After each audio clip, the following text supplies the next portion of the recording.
नमस्कार, जय जोहार। छत्तीसगढ़ न्यूज में आपका बहुत बहुत स्वागत है। चलिए देखते हैं आज की 15 फटाफट बड़ी खबरों को।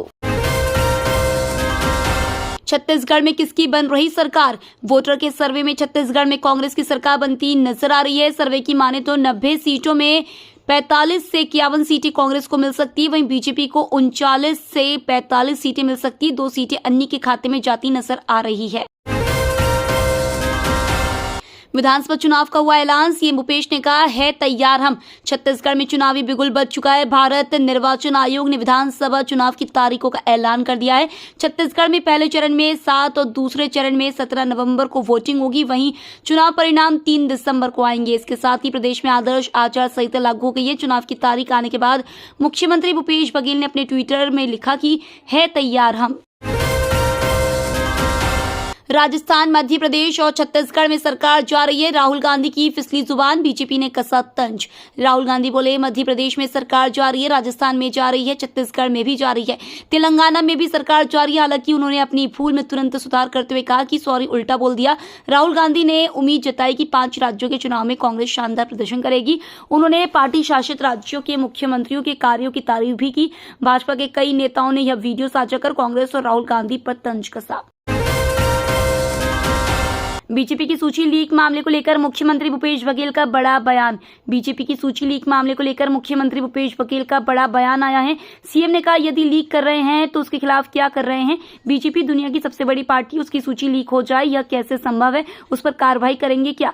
बिरनपुर मामले को लेकर मुख्यमंत्री भूपेश बघेल ने कहा कि जो आरोप लगाए इस आधार पर पुलिस ने जांच की। छत्तीसगढ़ में मानसून की विदाई, गुलाबी ठंड ने दी दस्तक। देश के कई राज्यों से मानसून विदाई हो चुकी है। इसके साथ ही कई जगहों में हल्की ठंड भी महसूस होने लगी है। जहां एक और मानसून जाता दिखाई दे रहा है, वहीं दूसरी ओर ठंड का मौसम भी दस्तक दे रहा है। इसी कड़ी में छत्तीसगढ़ में भी मानसून की विदाई नजदीक है। पिछले 1 हफ्तों से कई जिलों में हल्की बारिश हुई है। पीएटी नहीं देने वाले 12वीं उत्तीर्ण छात्रों को भी बीएससी और बीटेक में मिलेगा प्रवेश। इंदिरा गांधी कृषि विश्वविद्यालय से संबंधित कॉलेजों में संचालित बीएससी एग्रीकल्चर में 493 सीटें खाली हैं। वहीं श्री वासुदेव चंद्राकर कामधेनु विश्वविद्यालय से संबद्ध कॉलेज पर बीटेक फूड टेक्नोलॉजी की 60 सीटें, जिनमें सिर्फ 10 सीटों पर छात्रों ने प्रवेश लिया है। अभी भी 50 सीटें खाली हैं। खाली सीटों में प्रवेश के लिए पहली बार प्री एग्रीकल्चर टेस्ट नहीं देने वाले छात्रों को भी प्रवेश दिया जाएगा। बीएससी एग्रीकल्चर और बीटेक फूड टेक्नोलॉजी में प्रवेश 12वीं के आधार पर दिया जाएगा। कोयला कर्मियों को मिलेगा 85,000 बोनस, 21 को जमा होगी राशि। कोरबा में लगभग 8 घंटे तक चली बैठक के बाद आखिरकार कोयला कर्मियों के परफॉर्मेंस लिंक्ड रिवार्ड पर प्रबंधन व श्रमिक संघ प्रतिनिधियों के मध्य सहमति बन गई। इस बार 85,000 रुपए बोनस प्रदान किया जाएगा, जो पिछले बार से 8,500 रुपए अधिक है। आगामी 21 अक्टूबर को कोयला कर्मियों के खाते में गणना कर राशि जमा करा दी जाएगी। छत्तीसगढ़ में आचार संहिता लगते ही प्रशासन एक्टिव। चुनाव आचार संहिता लगते ही रायपुर में प्रशासन एक्शन मोड में आ गया है। सड़क व चौक चौराहों पर लगे राजनीति पोस्टरों को हटाने का सिलसिला शुरू हो गया है। मंत्रियों के बंगले से पोस्टर, होर्डिंग्स व प्रचार करने वाले पोस्टर हटाए गए हैं। यह अभियान पूरे प्रदेश में चलाया गया है। दीवारों पर लगे पोस्टर और पेंटिंग को हटाया जा रहा है। नेशनल हाईवे पर किसानों ने किया चक्का जाम। विधानसभा चुनाव का कार्यक्रम घोषित होने के पहले जांजगीर चांपा जिले के किसानों ने कृषि उपज मंडी बनाने की मांग को लेकर नेशनल हाईवे पर चक्का जाम करते हुए प्रदर्शन किया। किसानों ने राज्य सरकार पर उदासीनता बरतने का आरोप लगाया और इसके नतीजे भुगतने की चेतावनी दी। चुनावी सीजन में हर संगठन अपने तरीके से सरकार को घेरने के लिए रणनीति बनाता है। दाल और प्याज के दाम पर लगेगी लगाम, केंद्र सरकार ने लिया बड़ा फैसला।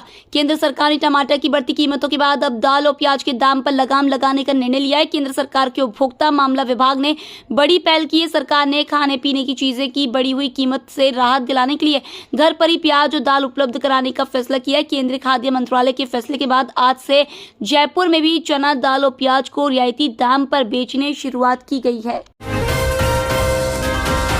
रायगढ़ झारसुगुड़ा रूट की कई ट्रेनें रद्द, यात्री परेशान। छत्तीसगढ़ के बिलासपुर झारसुगुड़ा के बीच चौथी रेल लाइन को लेकर 18 अक्टूबर तक काम चलेगा, जिस कारण कई ट्रेनें लेट और कई रद्द कर दी गई हैं। ऐसे में यात्री परेशान है और उन्हें बस टैक्सी में अधिक किराया देकर सफर करना पड़ रहा है। दरअसल रायगढ़ से झारसुगुड़ा तक 6 छोटे रेलवे स्टेशन है। इस रूट में 12 एक्सप्रेस और 2 पैसेंजर ट्रेनें हैं, जिनमें ज्यादातर ट्रेनें रद्द हैं या रायगढ़ में ही स्टॉपेज कर दिया गया है।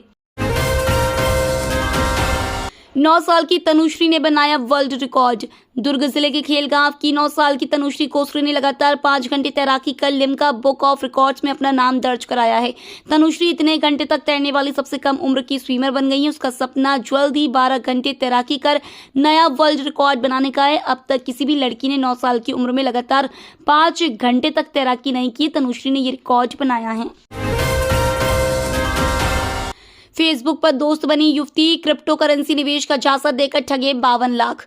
राजनांदगांव निवासी अनुपम अग्रवाल की बीते जून 23 में इंटरनेट मीडिया ग्रुप फेसबुक पर एसके मोनिका से बात हुई। मैसेंजर पर दोनों की बातचीत शुरू हुई। परिचय बढ़ने के बाद मोनिका ने एक फोन नंबर भेजकर व्हाट्सएप पर जुड़ने को कहा। इसके बाद क्रिप्टो करेंसी में निवेश करने के नाम पर यूपीआई के माध्यम से 52,395 रुपए जमा कराए। इसके बाद ना ही मूल राशि वापस की ना प्रॉफिट। युवती की इस धोखाधड़ी पर अनुपम ने गंज थाने में रिपोर्ट दर्ज कराई है। दुबई से संचालित होती है महादेव सट्टा ऐप की सटोरियों की 60 वेबसाइट। छत्तीसगढ़ सहित कुछ अन्य राज्यों में महादेव ऑनलाइन सट्टा ऐप को लेकर प्रतिदिन नए नए तथ्य सामने आ रहे हैं। अब पता चला है कि दुबई से महादेव ऐप की सटोरियों की 60 वेबसाइट संचालित हो रही है। यह वेबसाइट ग्रुप चैट रूम को मेंटेन करती है। प्रवर्तन निदेशालय की अब तक की जांच में प्रदेश के कई पुलिस अधिकारियों, नौकरशाहों और नेताओं की ऐप के संचालक सौरभ चंद्राकर व रवि उप्पल के साथ साठगांठ का राजफाश हुआ है। दशहरे से पहले लाखों कोल कर्मियों को बोनस का तोहफा। देश भर के लाखों कोल इंडिया के कर्मचारियों के लिए खुशखबरी। नवरात्रि दशहरे से पहले कोल कर्मचारियों को केंद्र सरकार के अधीन आने वाली कोल इंडिया ने बड़ा तोहफा दिया है। कंपनी ने त्योहारों के बोनस की राशि 85,000 रुपए तय कर दी गई है। इसके तहत इस बार 2.5 लाख से अधिक कर्मचारियों को 8,000 रुपए अधिक बोनस मिलेगा। वहीं steel authority of India limited में बोनस की राशि 17 अक्टूबर को तय की जाएगी। ये तो थी आज की बड़ी खबरें। डेली खबरों से अपडेट रहने के लिए चैनल सब्सक्राइब करना बिल्कुल ना भूलें। धन्यवाद।